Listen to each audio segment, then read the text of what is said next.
sense to you. And I'm sorry about that. I'm just gonna start at the beginning, with the house.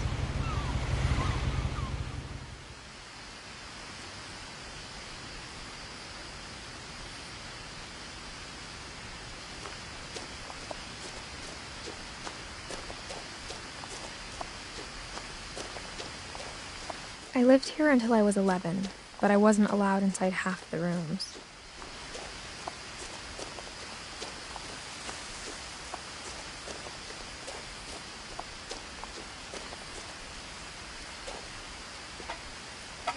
Inside the mailbox were bills from 7 years ago, marked urgent, open immediately.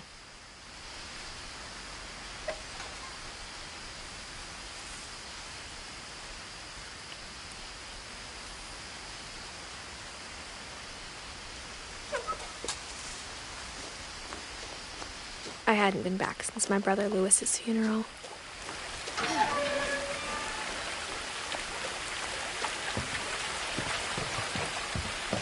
In her will, my mother left me a key, but didn't tell me what it unlocked.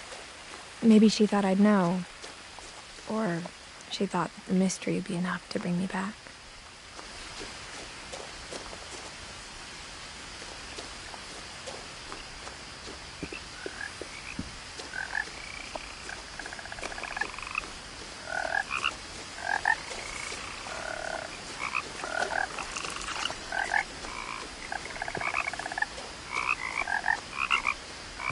The truth is, even after I inherited the house, I never thought I'd come back to it.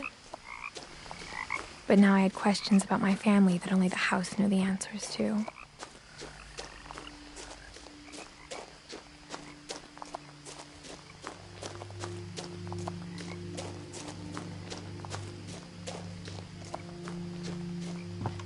The woods around the house have always been uncomfortably silent. As if they're about to say something, but never do.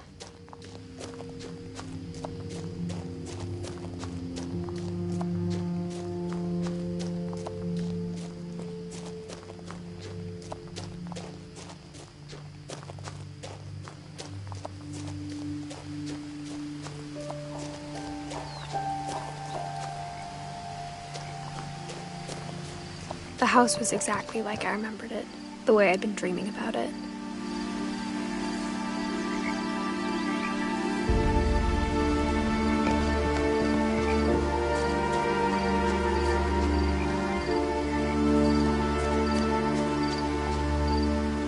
As a child, the house made me uncomfortable in a way I couldn't put into words.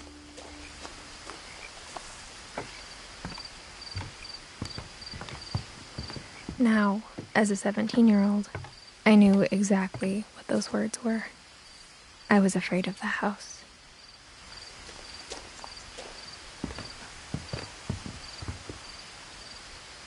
I hoped the key might unlock the front door. It didn't.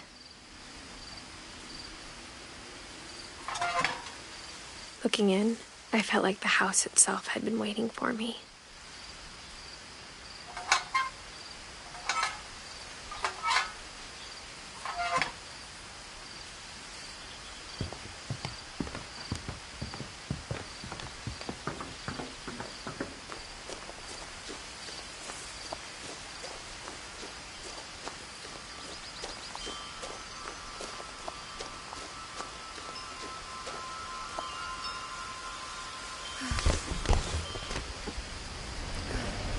Crawling through the doggy door used to be a lot easier when I was 11.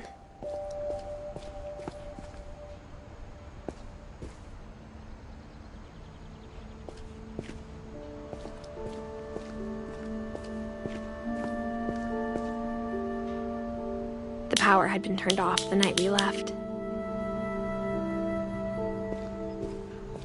For the first time in years, I felt like I was home. But instead of a family, there were just memories of one.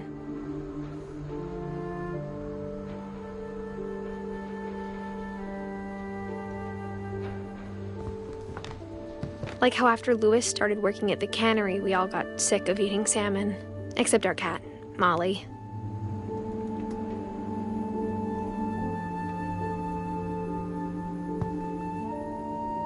or how only one restaurant would deliver to our house, so we had Chinese a lot.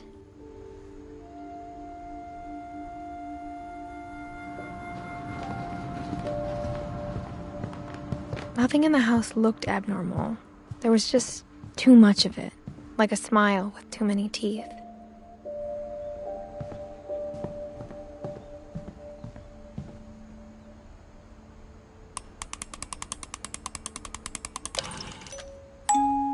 Great-Grandpa Sven built a music box for Barbara, along with the rest of the house. Mom always told me to stay out of the basement, so I wasn't too surprised when the key didn't fit.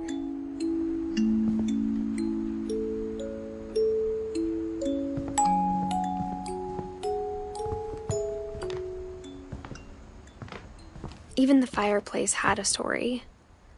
Edie told me the bricks came from the original house, after it sank. The table was still a wreck from the night we left. It was like a bomb had gone off, killing everyone but sparing the furniture.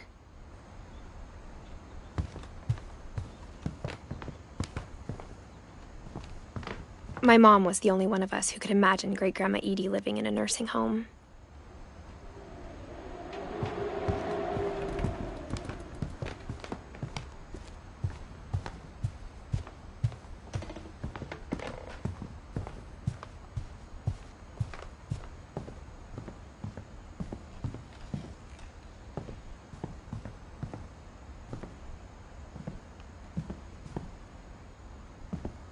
My mom wasn't much of an optimist, but she never stopped believing that my brother Milton was alive.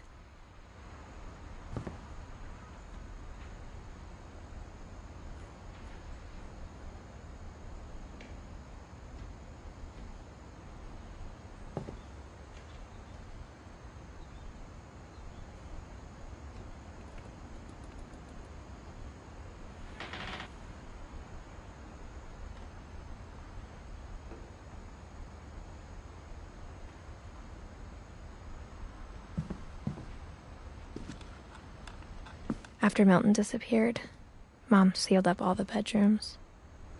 Then Edie retaliated and drilled peepholes.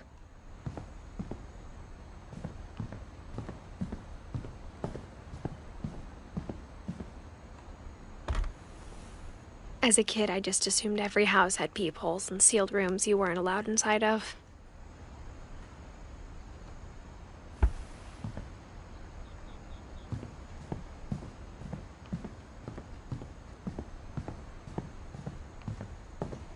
Whenever people ask me about my family, the first thing they always want to know about is Barbara.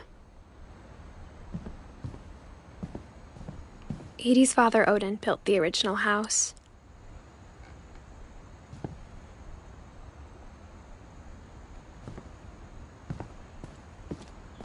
Mom must have locked the third-floor stairs on the night we left.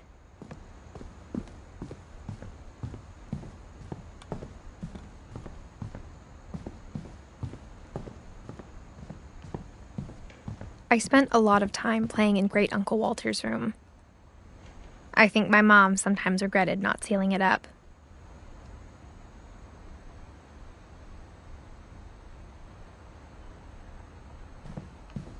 Louis told me there were secret passages, but I never believed him.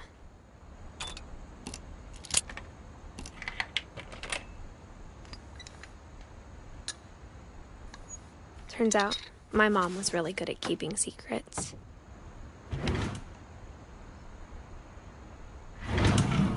Now it was time to find out what my mom had been afraid of.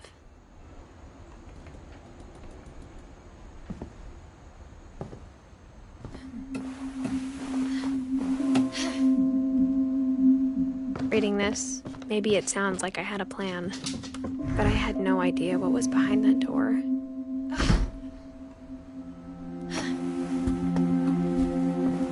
Just like I had no idea where all this was gonna lead.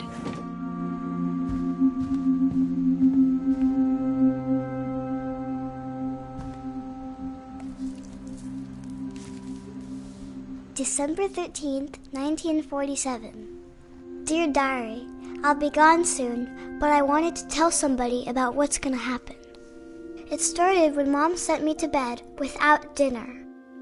I woke up and I was starving, so I looked around for something to eat.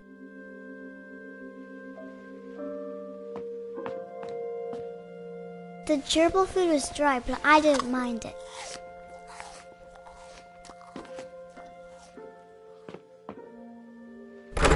Mom, can I come out now? Sweetheart, it's late. Go to sleep.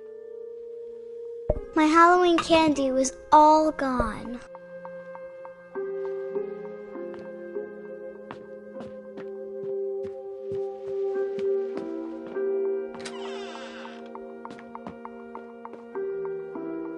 I kept eating and eating.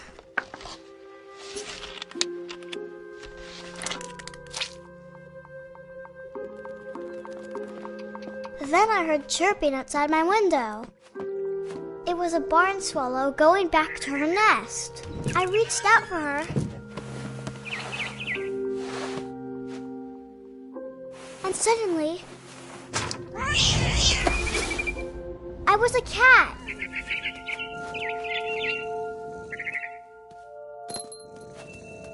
I tried to be quiet, but the bird was really scared.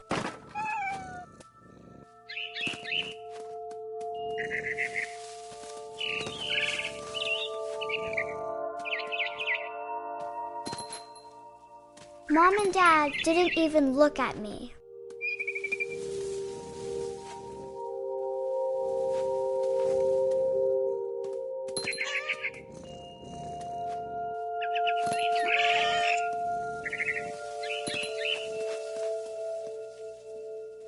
I jumped and I almost got her.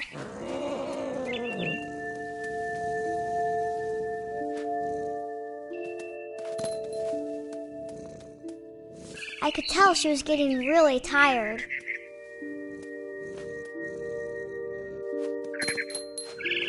Now I was up in the big tree.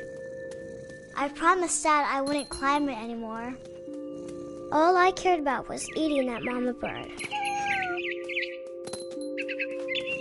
I gobbled her up.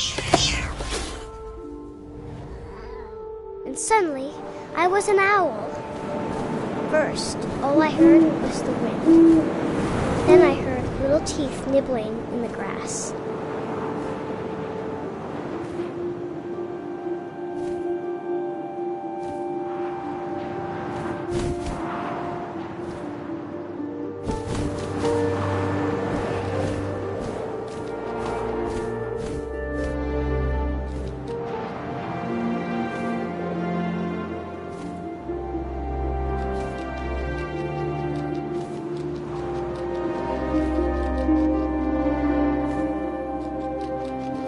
Rabbits.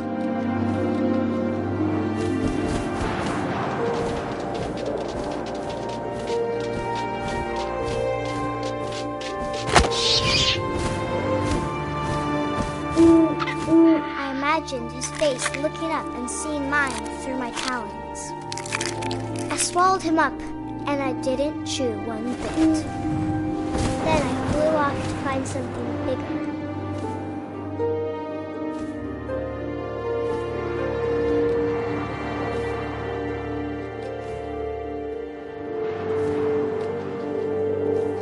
A mama rabbit.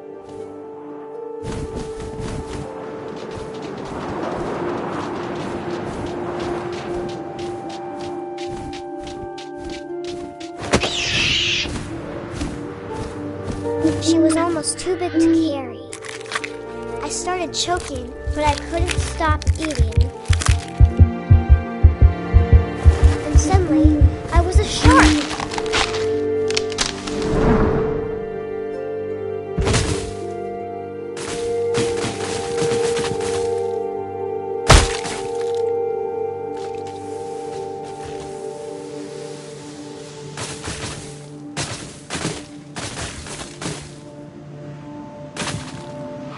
I rolled off a cliff and into the ocean. Now, I was hungrier than ever.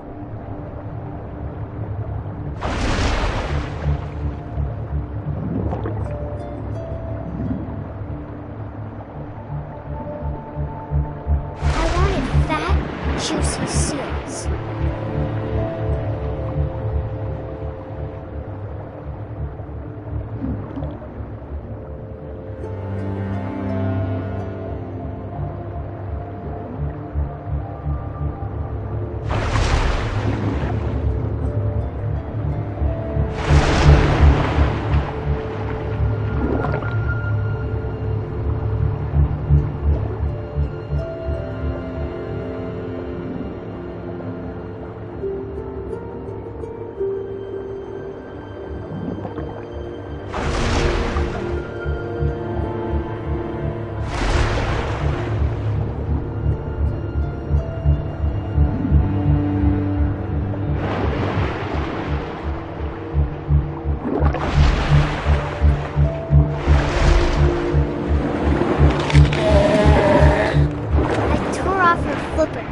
Tasted really good.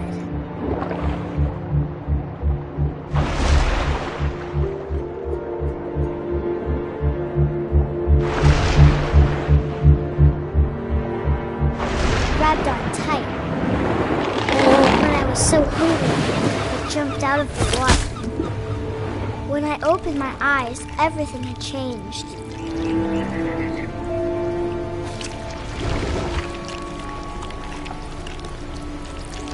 Now I was a monster, and I smelled people everywhere.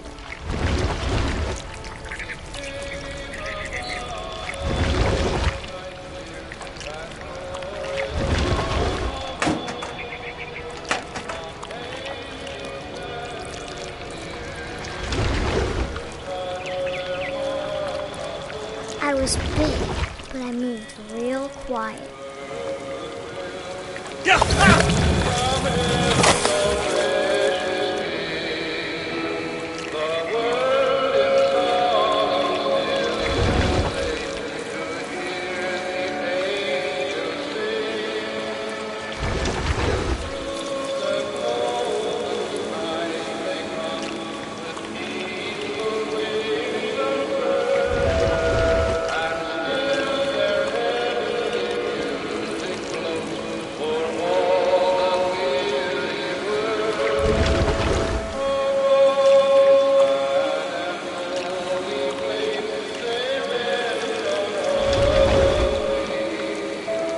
I wanted to stop, but also I didn't.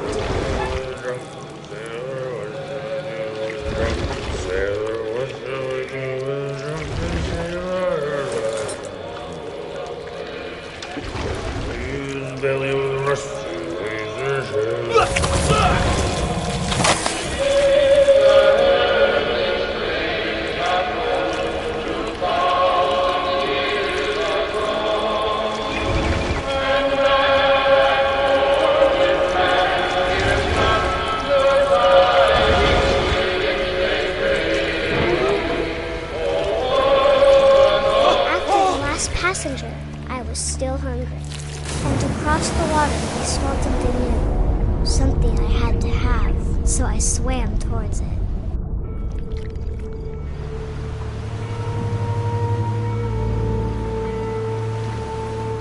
I slithered onto the sand, and the good smell went into an old pipe.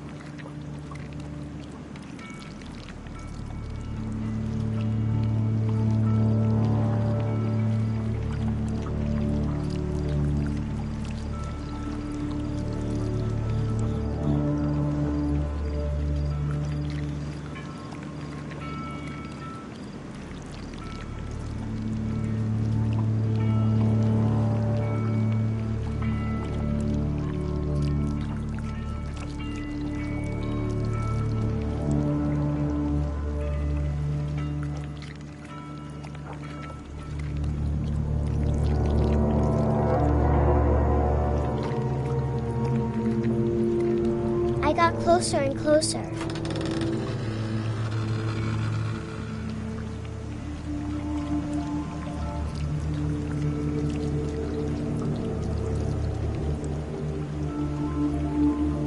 all my stomach started growling.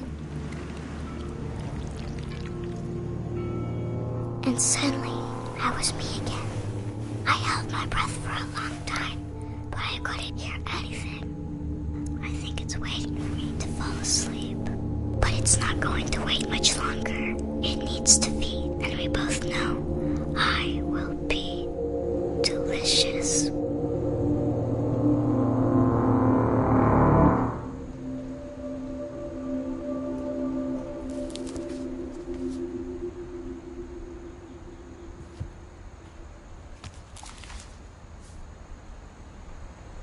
I'm not sure if I believed all of that, but I'm sure Edie would have.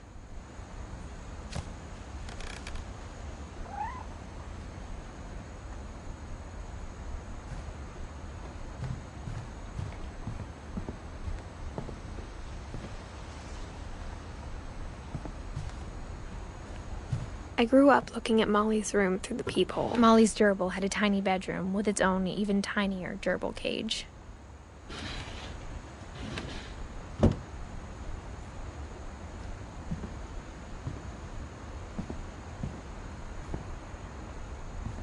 Being inside for the first time, I felt like I'd stepped behind a painting.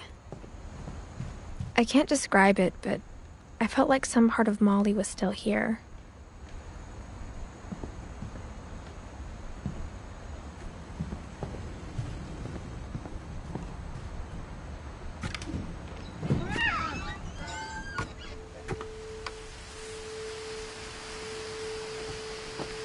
This will be obvious later, but my mom never told me any of these stories.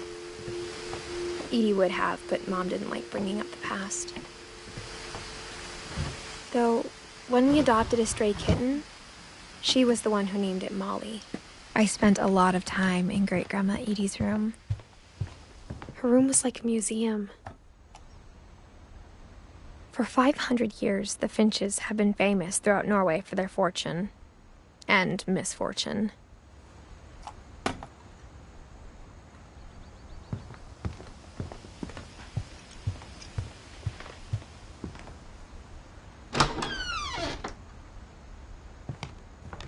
The only trace Grandpa Sam's first wife, Kay, left on the house was the pink bathroom. It was a pretty big trace.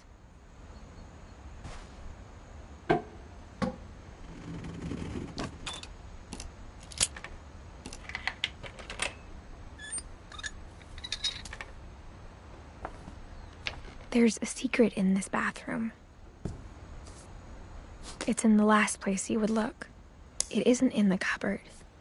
It's hidden in this book.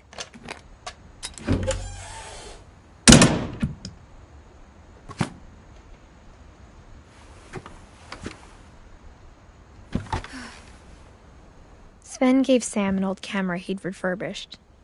He never put it down.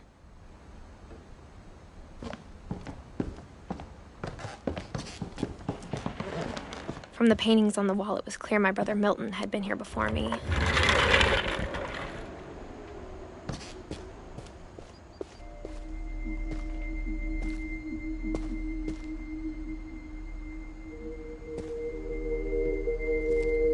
I knew Grandpa Sam had a twin, and that he never talked about him. I guess my grandpa didn't like history any more than my mom did.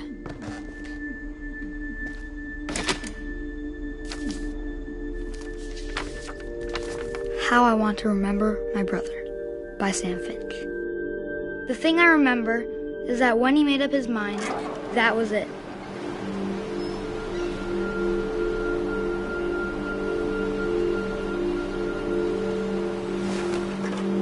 My brother said he'd die before he ate another mushroom, and he did.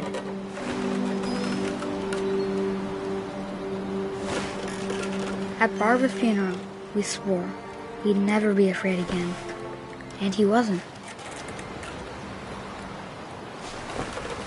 I think Calvin always wanted to fly. Sam! Calvin! Dinner's ready! Coming! But that day, he finally made up his mind to do it. I told him going around was impossible.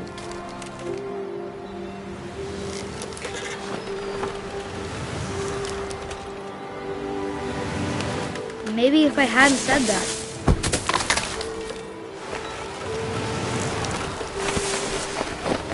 Calvin, I'm not gonna tell you again. Maybe if the wind hadn't picked up.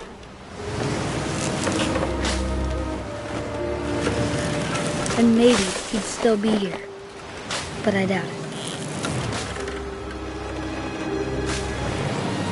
I think he'd already made up his mind.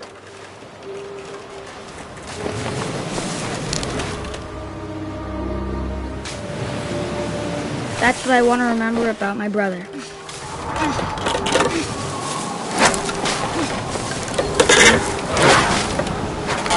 The day he made up his mind to fly. And he did.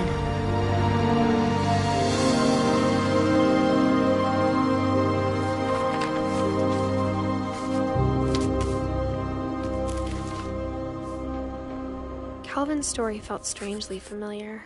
When I was younger, I remember trying to do the exact same thing.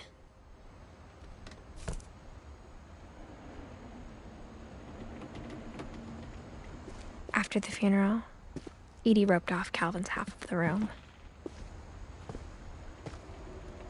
Mom said Grandpa Sam enlisted at 18 and never set foot in the room again.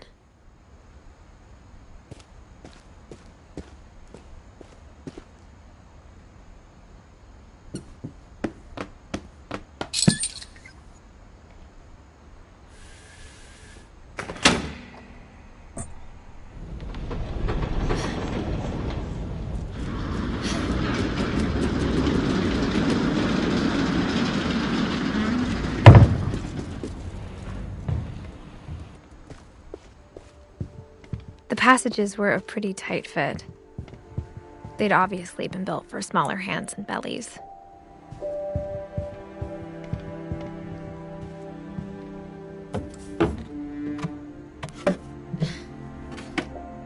Growing up, I always thought of Barbara as a child star.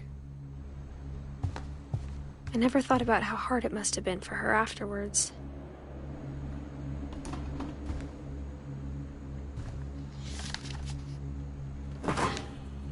Of all the stories people wrote about Barbara's death, I'm surprised Edie saved this one.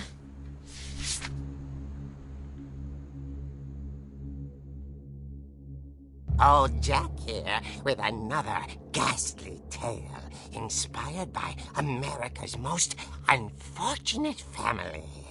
I'm calling it The Surprise Ending of Barbara Finch. As a child star, Barbara was famous for her scream. Now at 16, she was all washed up. A has-been. But in a lucky break, she'd been asked to perform her signature scream at a local convention for monster movie fans. It was just the boost her career needed. Unfortunately, her scream hadn't aged well. Getting better. I think you just need the right motivation. Her biggest fan and current boyfriend, Rick, was about to demonstrate when... Now that was a great scream. It was Barbara's father, Sven. He'd slipped into a table saw and had to be rushed to the emergency room. So Barbara got stuck babysitting her youngest brother, Walter. Her convention comeback was cancelled. Okay, I'm hearing frustration, but I'm not hearing terror. What if I tried... A gang of hoodlums in Halloween masks have been terrorizing Orcas Island tonight. Police are urging residents to... That came from the basement. You're right! Also, I loved your delivery on that.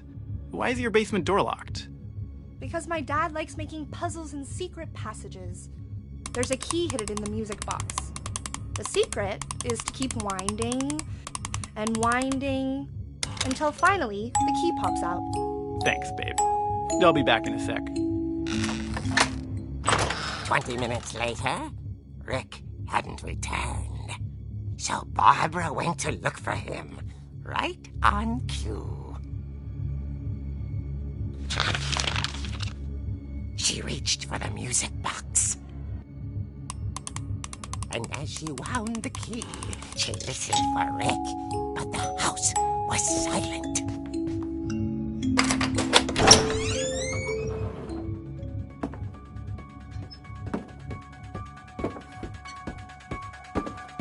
She found Rick's crutch and imagined the worst.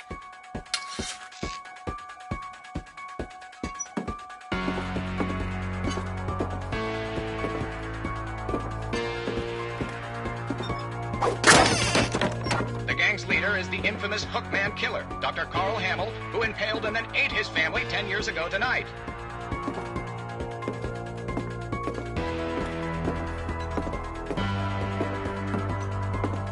The old fridge rattled and grew still. Oh dear! Oh! Rick? Barb, relax. I was just trying to scare you to help you find your scream. Well, I'm not scared, Rick. I'm furious. Then act furious. All I'm getting from you now is that you're hurt and confused and you're... She threw him out, but she kept a little something to remember him by. Barb, have you seen my other crutch? And she was still holding it when she fell asleep watching the late picture show. Hours later... Barbara! Walter, what's going on up there? Ah! Okay, I'm coming up, but if this is a trick, you're dead, Walter.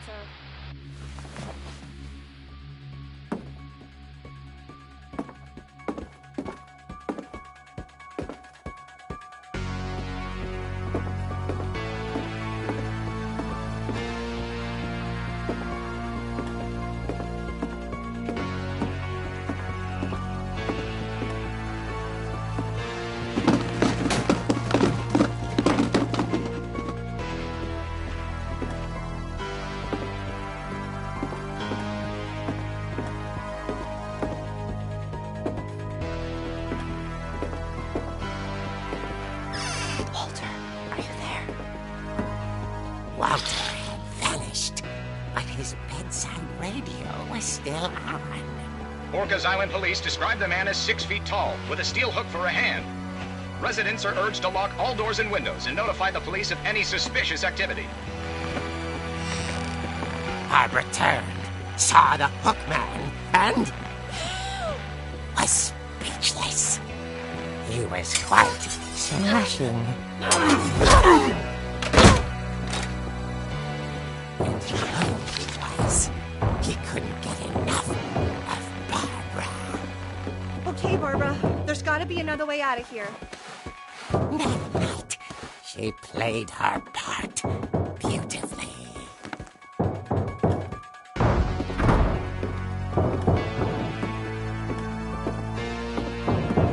Molly's door hadn't been opened in years.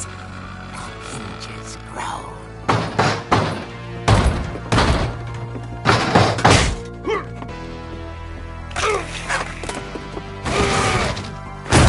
He wasn't moving, but she sensed the story might not be over yet.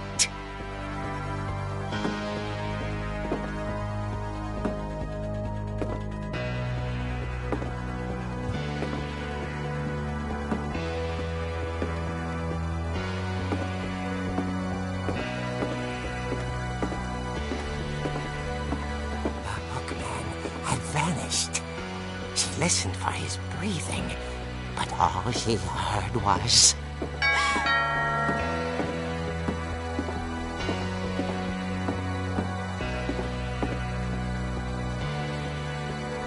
At the door, she heard whispering. It was coming from inside the house.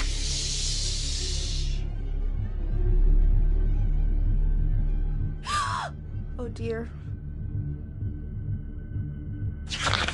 Surprise! You were wonderful. The monsters had come to surprise her. For Barbara, it was a dream come true. Then she saw what kind of monsters they were, and she realized what was about to happen. She was going to be famous. And with her final breath, Barbara Finch gave the performance of her life.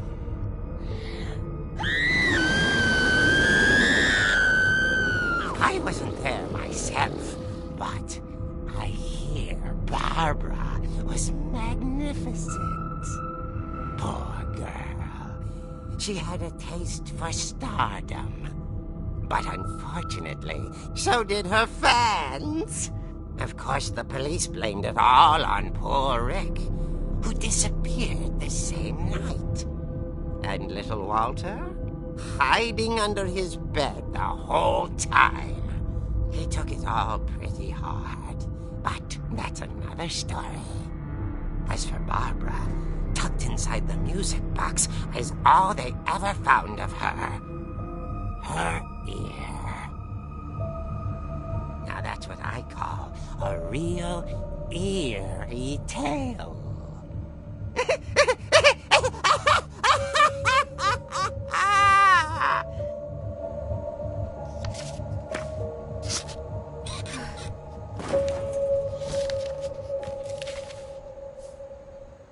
Edie told me all Barbara wanted was to be remembered, as absurd as that comic was. Maybe what Edie saw was a happy ending.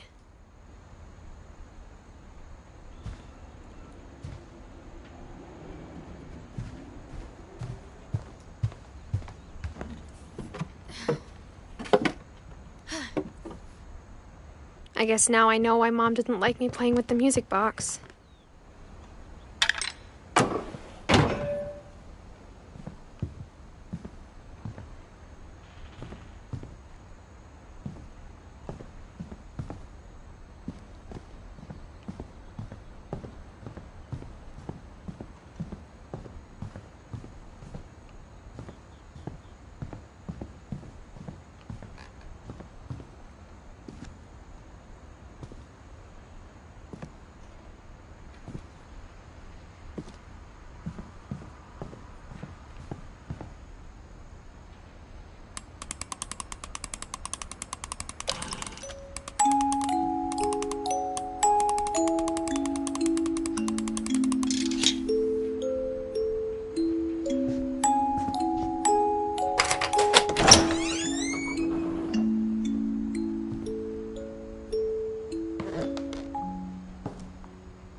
Mom said the basement was off limits, unless I wanted another tetanus shot.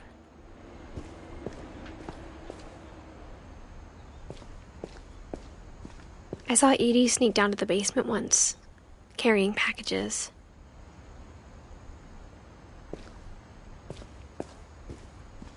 I thought maybe she was hiding presents.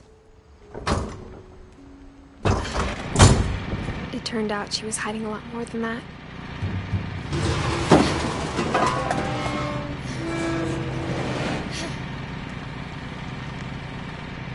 I remember asking Mom once about where Walter had gone. She said after Barbara died, he got as far away as he could. If there's a pattern in all these stories, I think it's that none of us has gotten very far.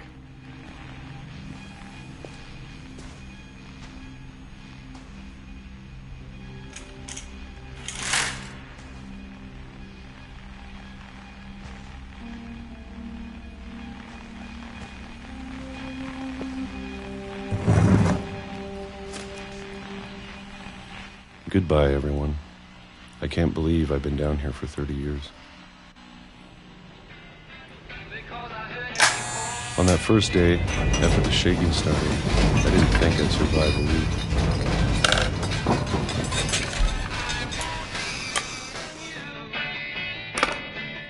But after a few days, I settled into a routine. That's what kept me sane. Having a schedule, living for today. I always expected to be dead tomorrow. But if you wait long enough, you get used to anything.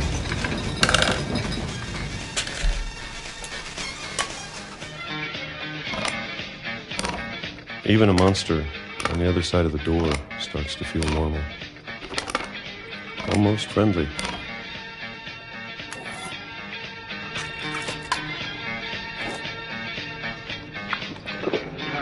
And then one day, everything just stopped. Whatever that thing was, it was gone. Maybe it got tired of waiting. Or maybe I just got tired of being afraid.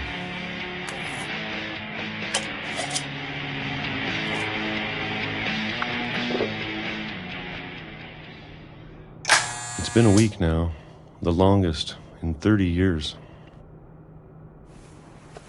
I'm done waiting. I have to leave while I still can.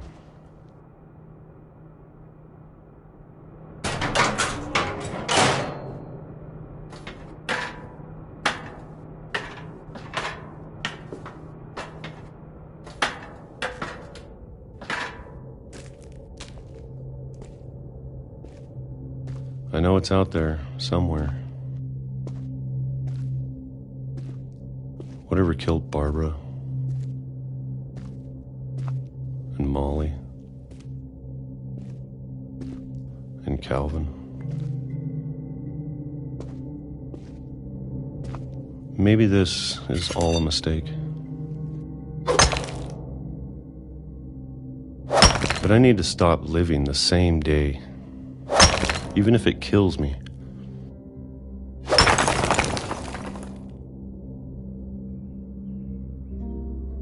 Whatever's out there, I want you to know I'm ready for it. I'm going to appreciate all of it, especially the food. I don't mind if I only have a year left. Or a month. Or a single week. I'd be happy with one new day. I can already imagine the sun on my face.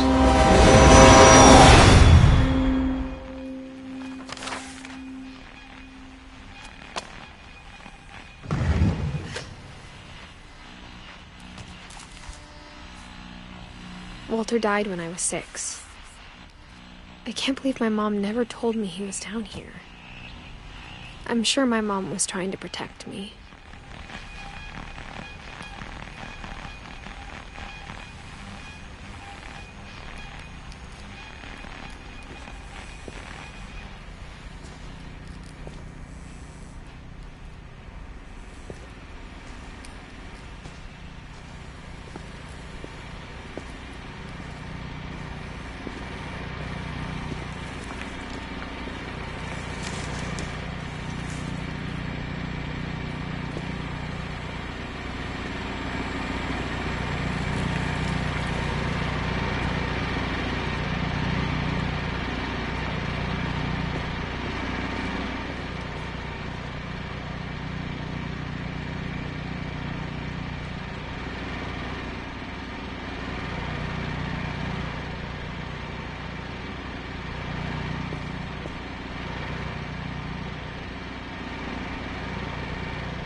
Maybe she was afraid I'd end up like Walter.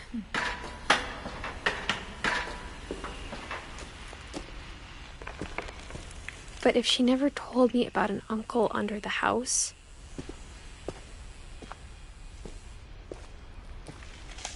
I can only imagine what else she was hiding. I don't want to make the same mistakes she made, trying to bury something that's still alive.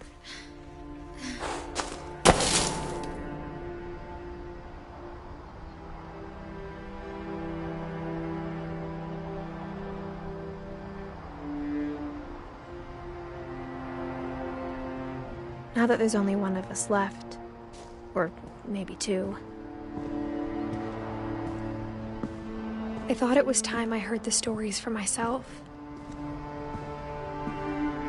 and found out what happened to everyone else.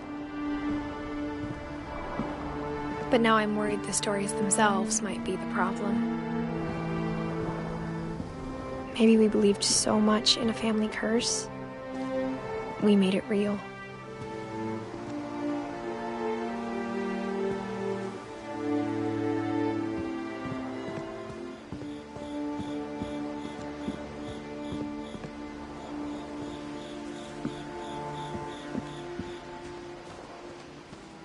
I don't know if I should even be writing this.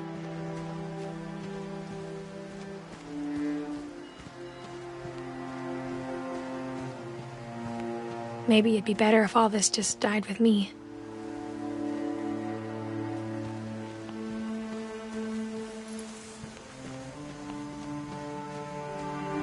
But I thought you should know about your family.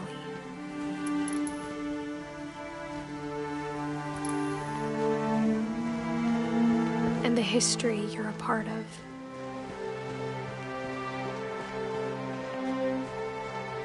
Though to be honest, I feel as lost as you probably do right now.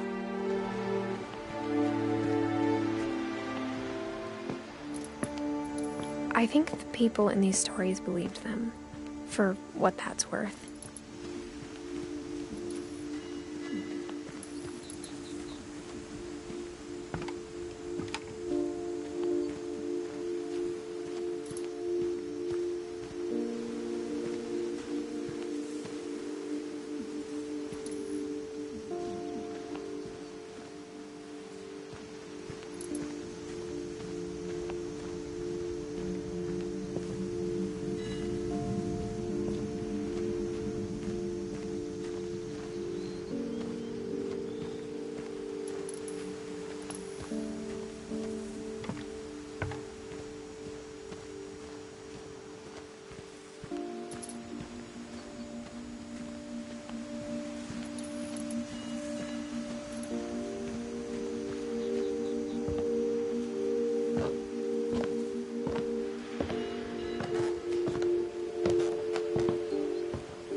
And when you look at the house, that history of imagination and stubbornness and madness, any of it seems possible.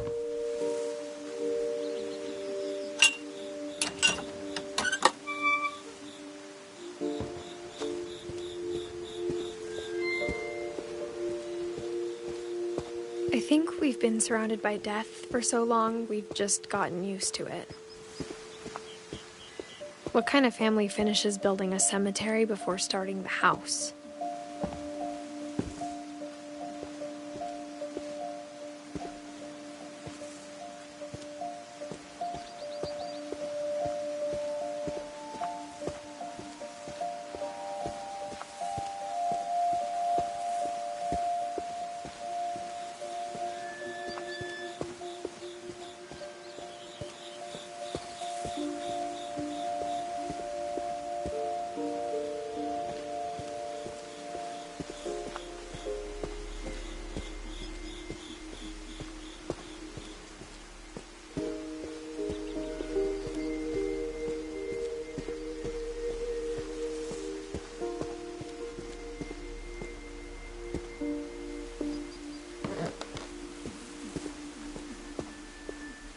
It's embarrassing for me to admit this, but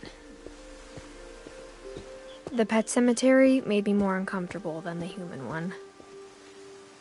3 of the gerbils were mine, and 2 had been my fault.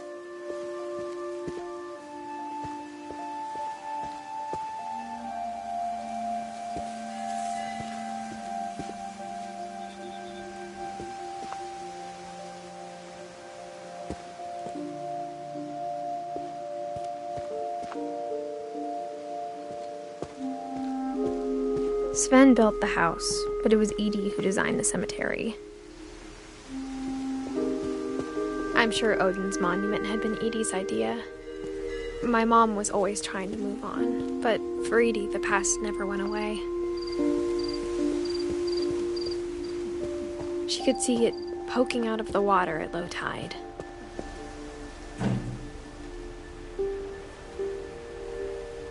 Edie said she dreamed about the old house every night.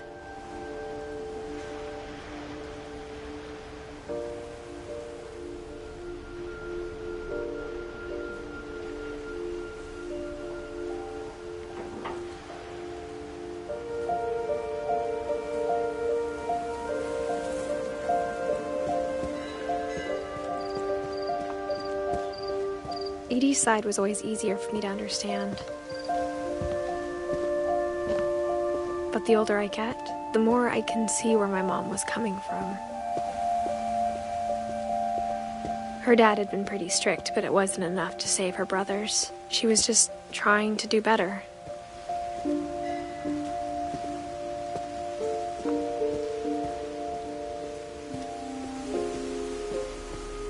There's so many things I wish I could ask my mom now. Part of me thinks this is what she wanted all along. For me to come back someday and find everything out for myself.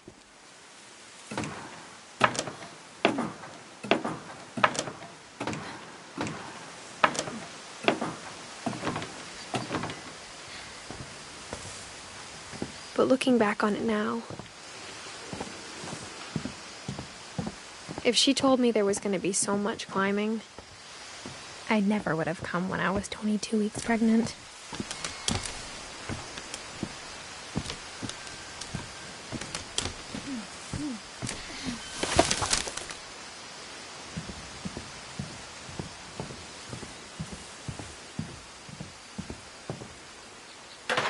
I never met Grandpa Sam, but I think he and my mom had a lot in common.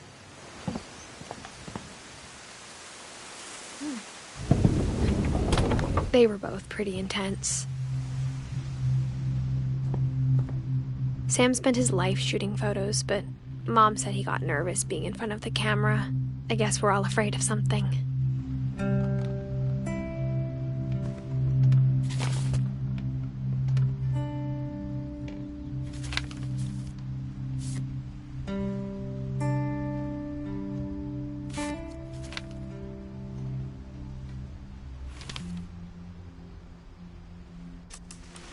Dawn, I promise, you'll never forget this weekend. Yes, sir. These memories are gonna last a lifetime. Hmm? What? Am I gonna have to shoot anything? It's a hunting trip, Dawn. Perfect. It's gonna rain the whole weekend, isn't it? I will never forget this weekend, Dad. That's the spirit. Please just take the day. Smile, Dawn.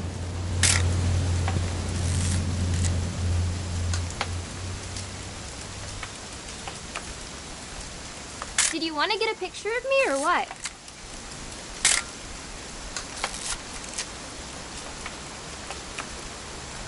Come on already.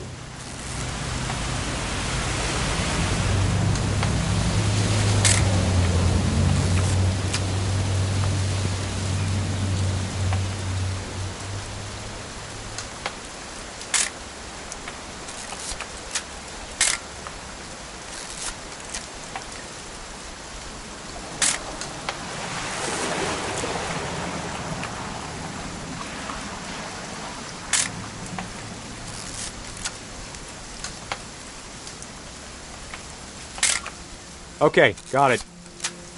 I'm gonna take some pictures, okay? Just be careful. That camera's older than you are.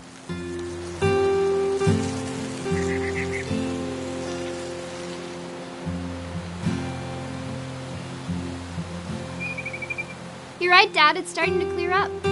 Still freezing, though.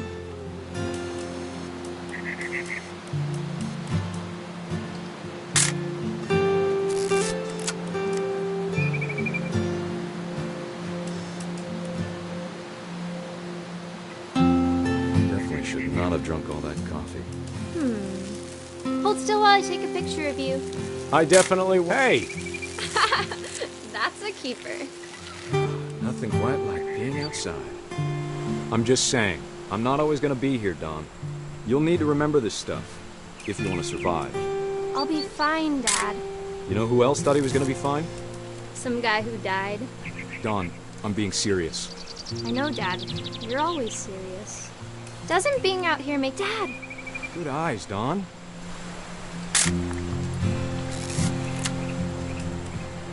Before you take the shot, let me get a picture of him.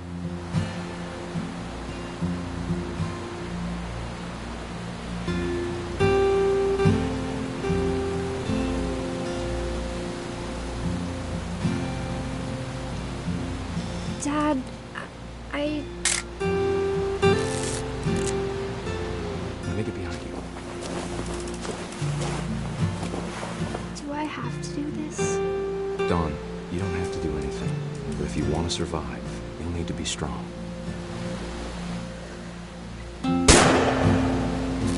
Great shot, Dawn!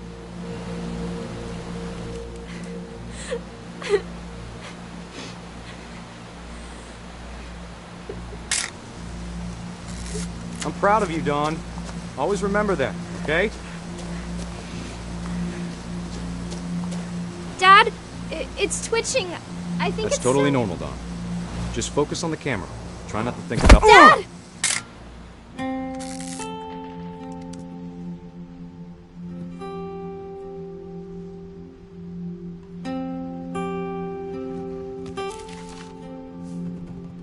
Of all these stories, that's the one I wish most that my mom had told me.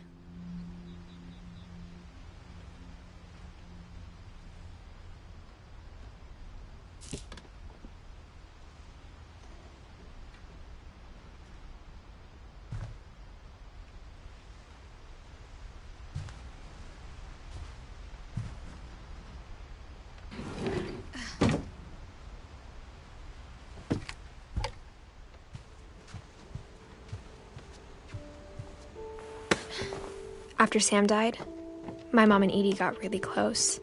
They'd both lost a lot.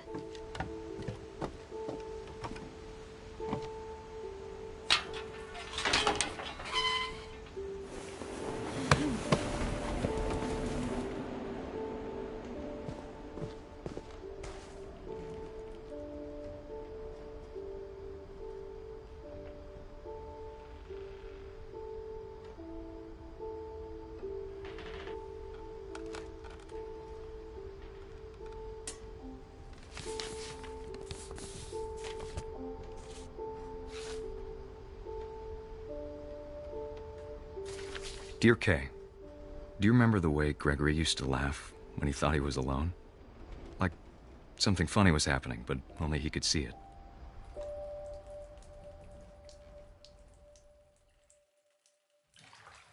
I think he saw things the rest of us don't.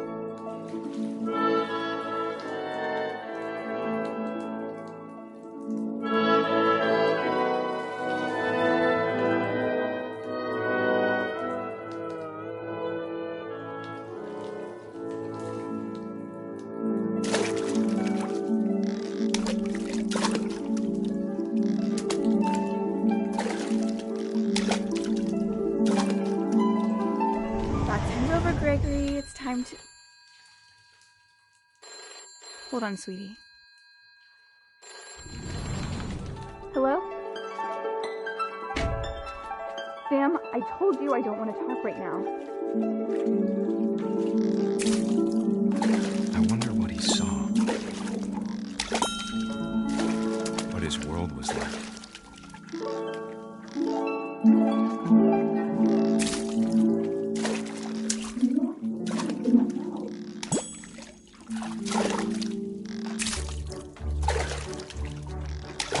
reminded me so much of Calvin.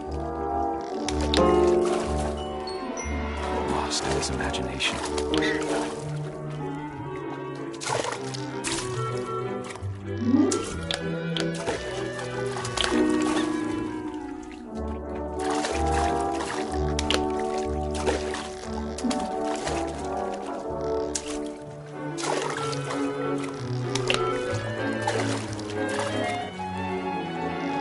Whatever it was he saw,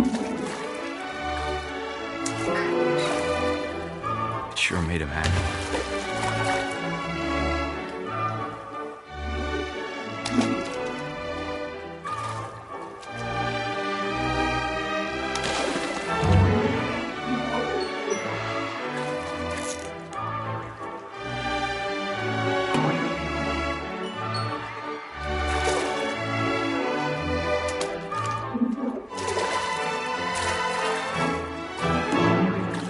How silly it sounds.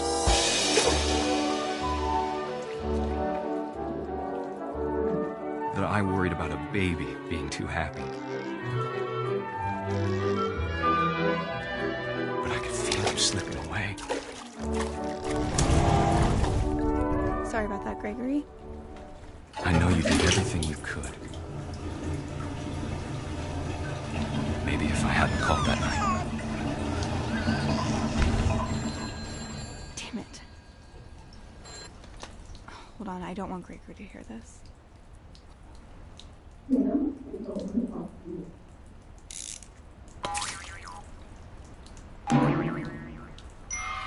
I wish he could have told us about the world he saw.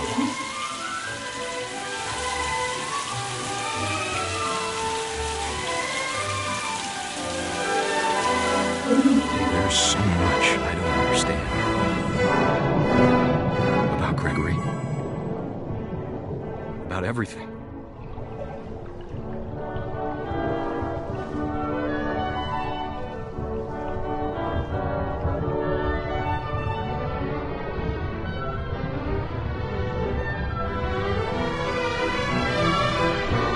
But I know what happened wasn't your fault.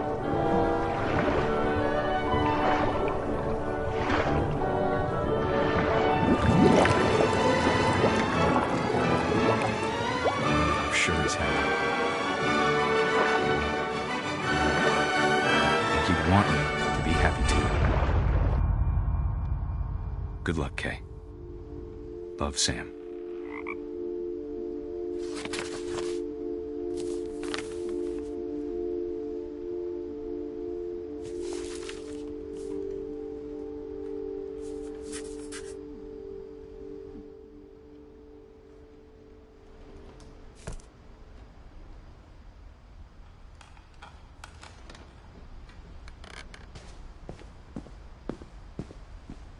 I can't imagine my mom ever writing poetry, and yet...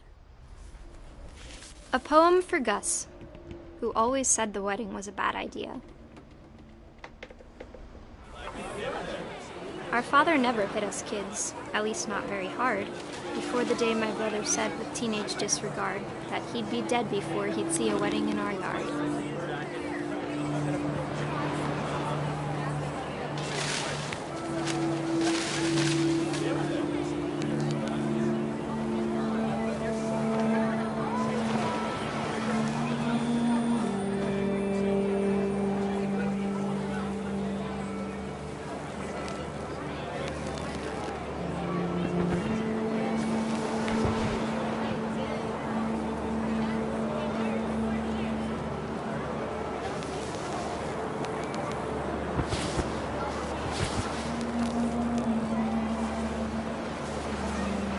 Father made him come, of course, but Gus stood far apart, just flew his kite and bottled up the storm inside his heart.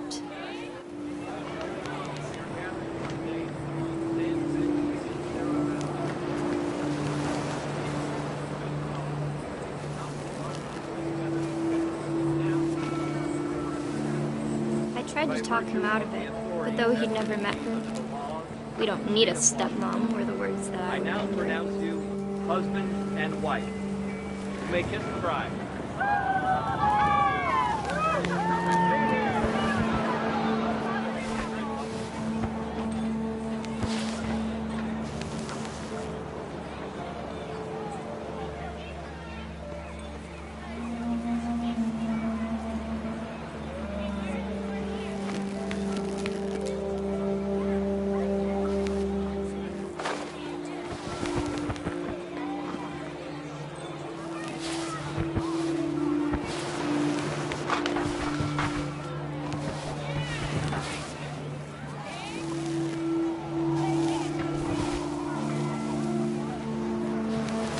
time for photos came, Dad ordered him to come here. But Gus declined, and as a sign held up his middle finger.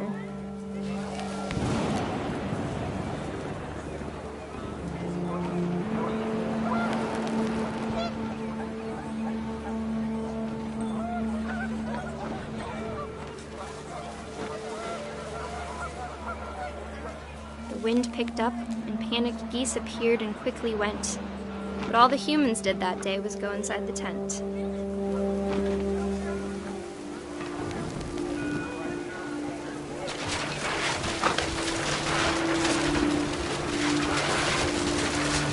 The rain came down in buckets then, but no one seemed afraid that nature might destroy the tent our dad had crudely made.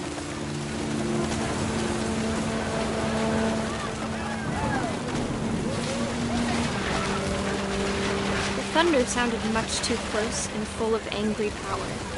But all my father said to this was, "Make the music louder."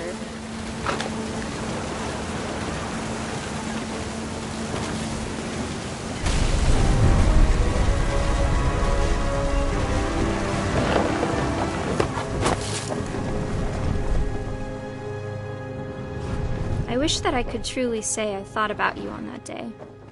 Out there on the beach alone, just you, the wind, the sea, and foam. But I didn't, until we found you.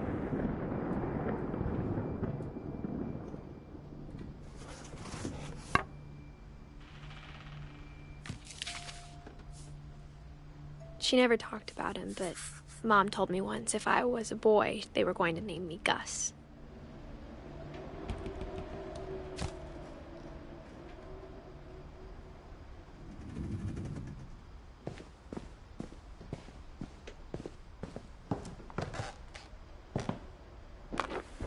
My mom moved up to the loft after her brothers died. At the time, it was as far away as she could get.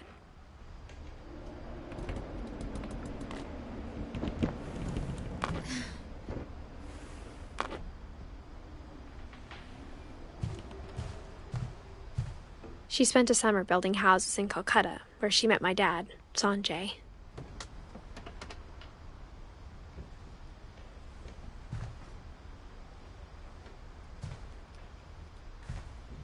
My mom moved to India a week after graduation and got a job teaching English. Louis was born a year later.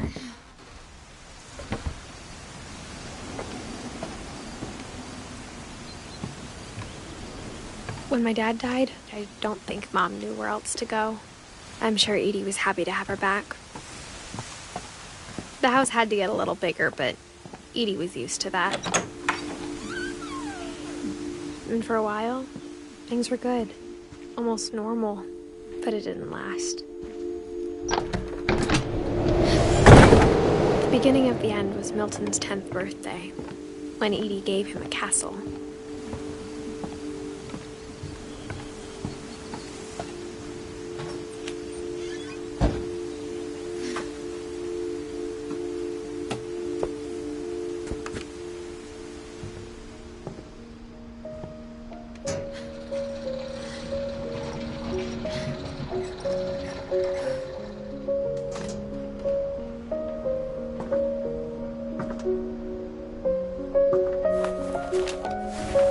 Milton Finch in The Magic Paintbrush.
I was 4 when Milton disappeared.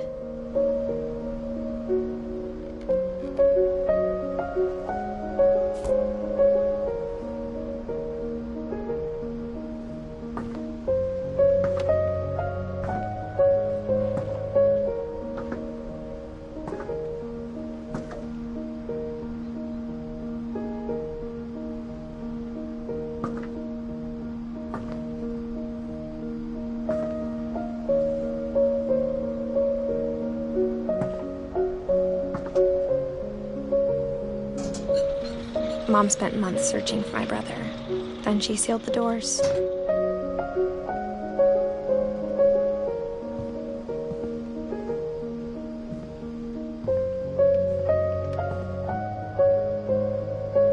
Whatever Milton had found in the house, Mom didn't want it getting out.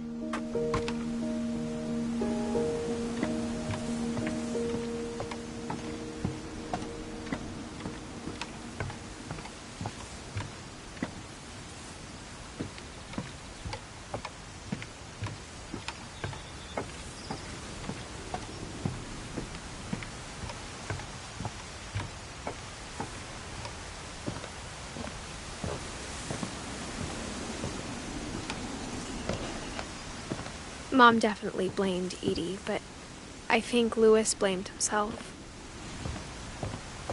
After he graduated, he just spent more and more time in his room, until Mom got him a job at the cannery.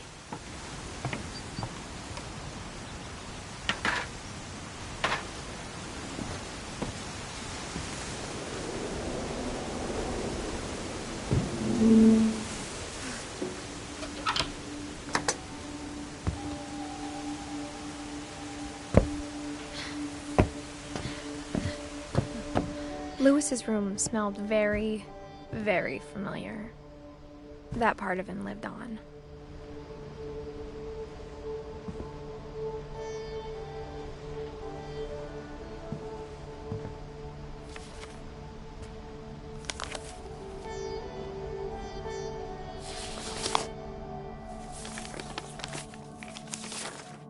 Dear Mrs. Finch, as Louis's psychiatrist, I can understand your desire for an explanation. As I see it, the trouble began in January, shortly after we convinced your son to seek treatment for substance abuse. Newly sober, I believe Louis first noticed the monotony of his daily life.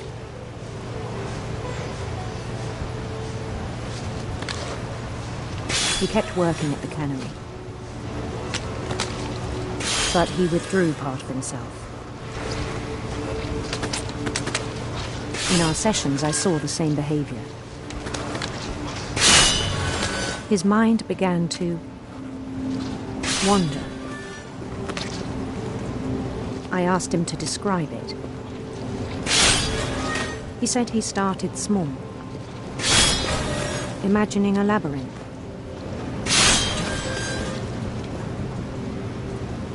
He'd feel his way about.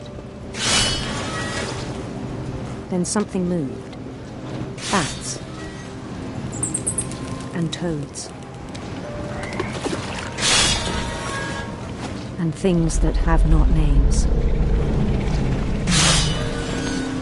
He knew it was all in his head.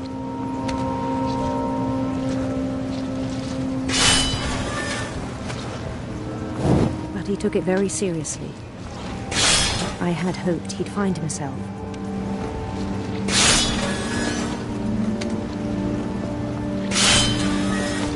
But he found something more. I worried about him then.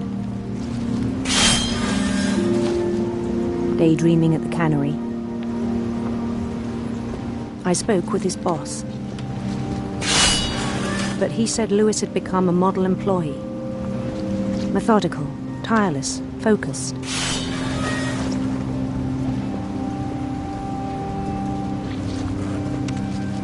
Like a whole new Louis.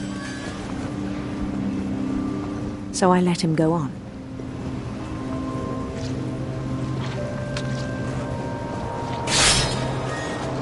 I even encouraged him. It seemed very promising at first. He told me he'd made a new friend. On the edge of a city named Louis Topia. He built the city up slowly, brick by brick. Then he made musicians.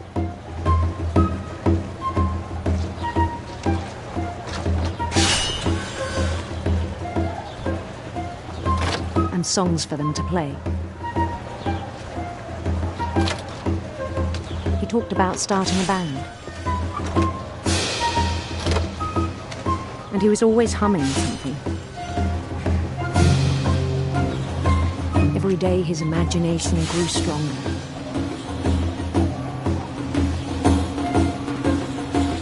He no longer spoke at the cannery.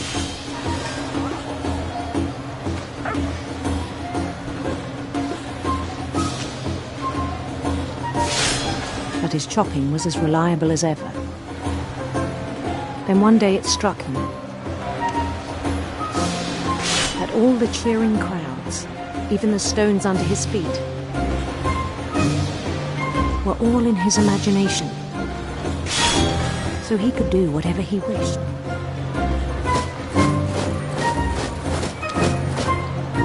He held an election for mayor. And he won.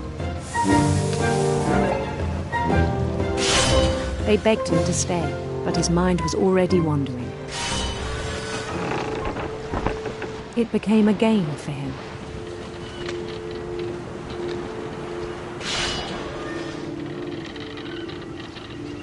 He'd conquer a city, then immediately push on.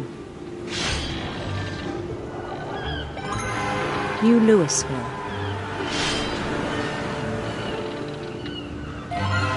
St. Louis. He started drifting away from our reality.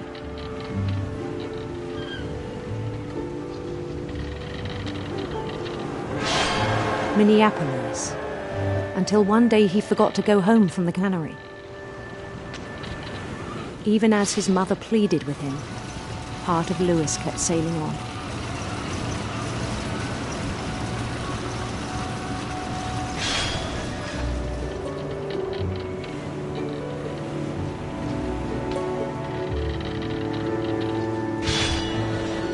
In Louisburg, he heard rumors of a handsome queen.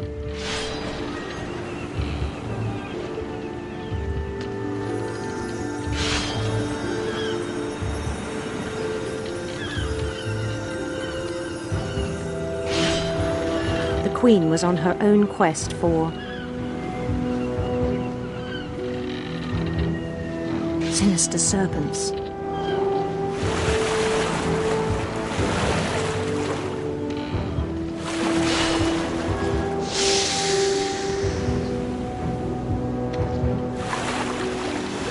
He followed the sound of her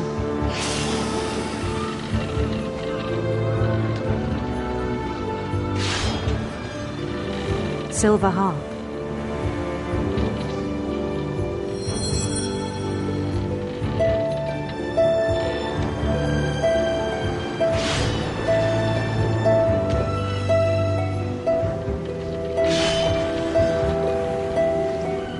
His chase led him to a golden palace east of the sun and west of the moon.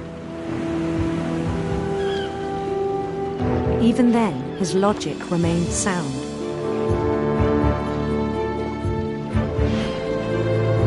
He knew the world was all in his imagination.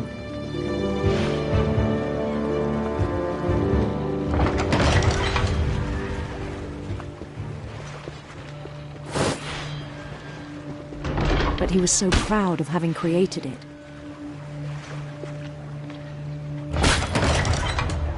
In his own eyes, he'd become something greater than a king.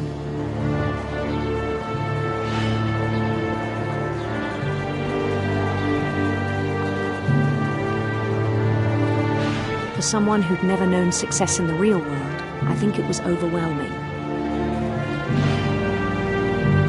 And then it struck him that the real Louis was not the one chopping salmon, but the one climbing the steps of a golden palace.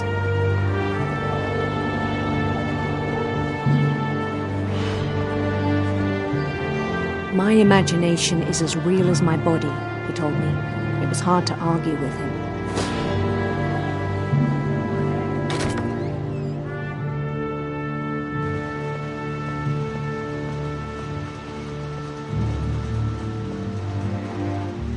Began to forget the world we know.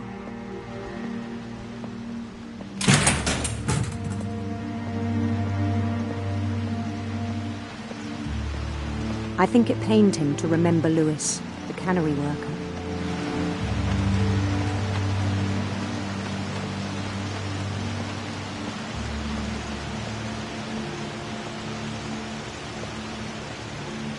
began to despise the man with a royal contempt.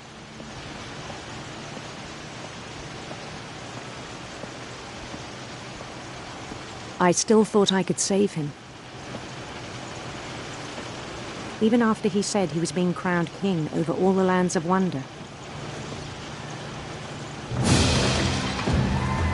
The palace would be packed with his companions.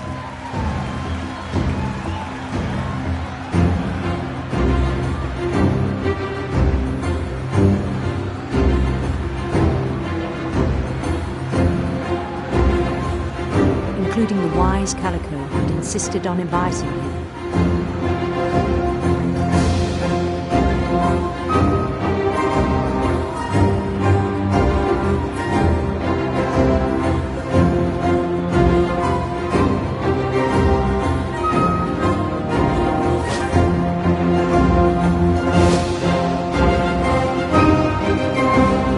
His queen waited, holding his crown.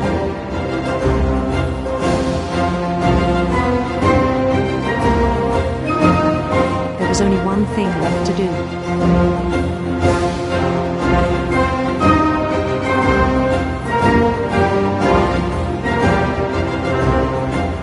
Bend down his head.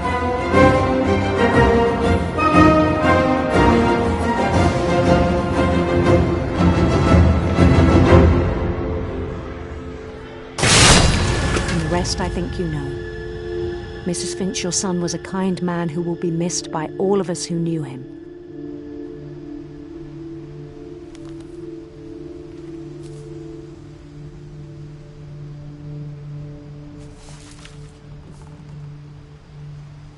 My brother was really cool. I wish you could have met him.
Everyone always told me to stay out of Lewis's room. Except Lewis.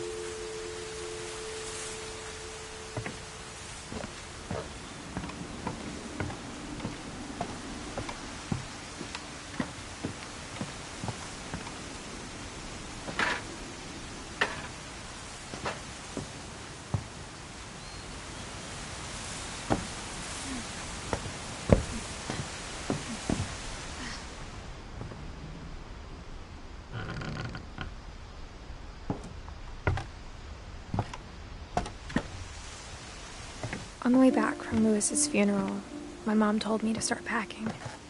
She waited until the day before we left to tell Edie. I'm not sure if she wanted to make it easier or harder.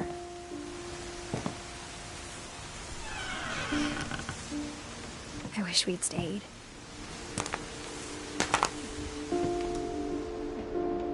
But I understand why we left.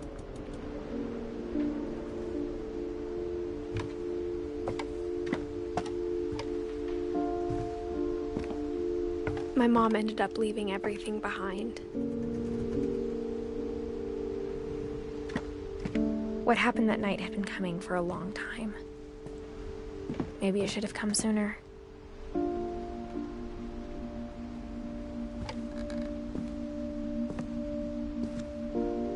But it had to end one way or another. All that's left now is to tell you about that last night.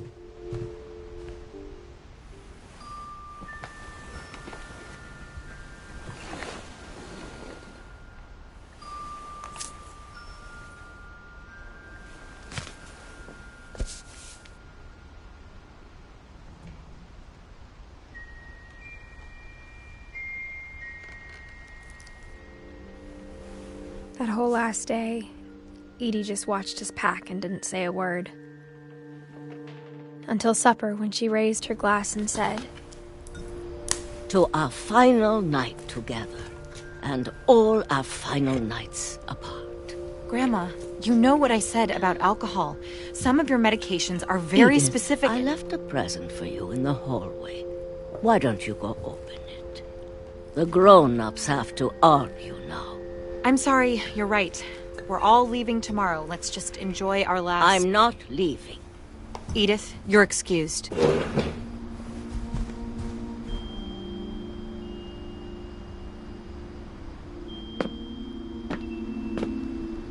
The power had been shut off that morning, but Edie always had plenty of candles.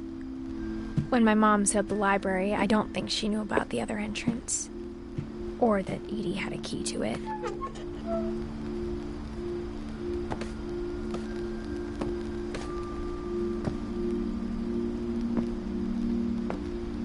That thing you're afraid of isn't going to end when you leave the house.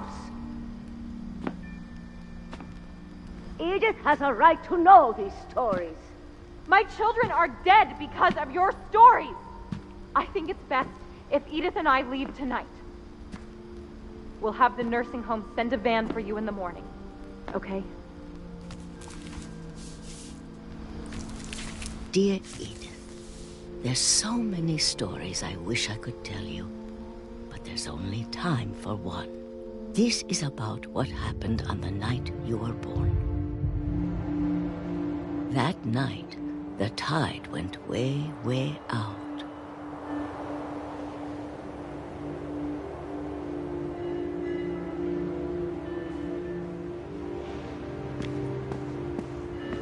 It was the first and last time I ever saw the old house aground. There'd been an earthquake out in the middle of the ocean. They called it the lowest tide in 1,000 years. God, it smelled awful. You know, I've seen that house every day of my life. But I never thought I'd go back to it. When the fog rolled in, I lost my way.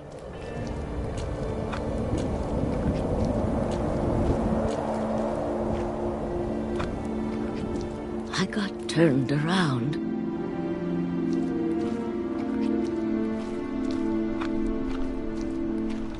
I started seeing things.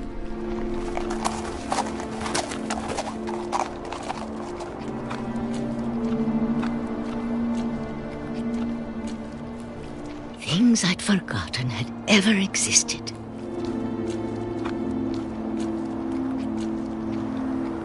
But when I saw them, they felt like old friends. That night, a lot of things came back to me. Or maybe I came back to them.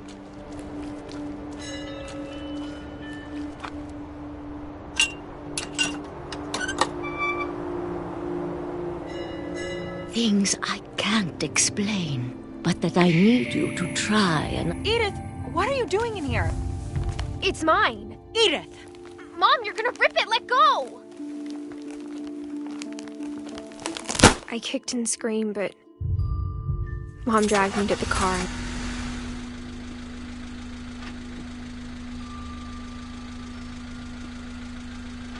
I never saw Great-Grandma Edie again.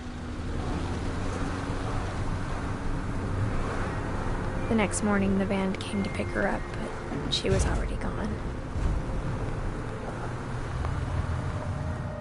After that, we moved around a lot.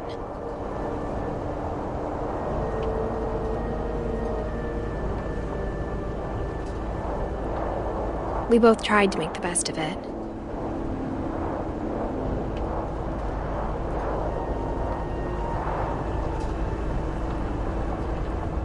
A few years went by.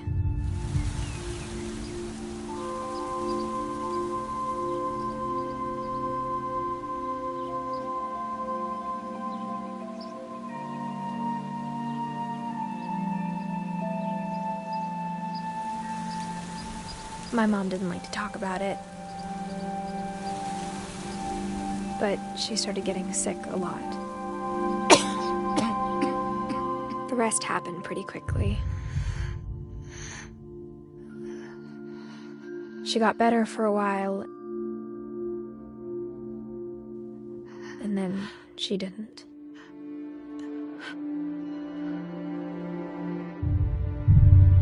And then I was alone.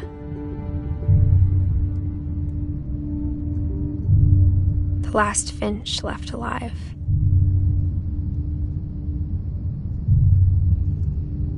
Until I found out about you. I'm still not sure what to tell you about all this. If we lived forever, maybe we'd have time to understand things. But as it is, I think the best we can do is try to open our eyes. And appreciate how strange and brief all of this is. This journal was supposed to be for you. But now I hope you'll never see it. I just want to meet you and tell you all these stories myself. But I guess if you're reading this now, things didn't work out that way.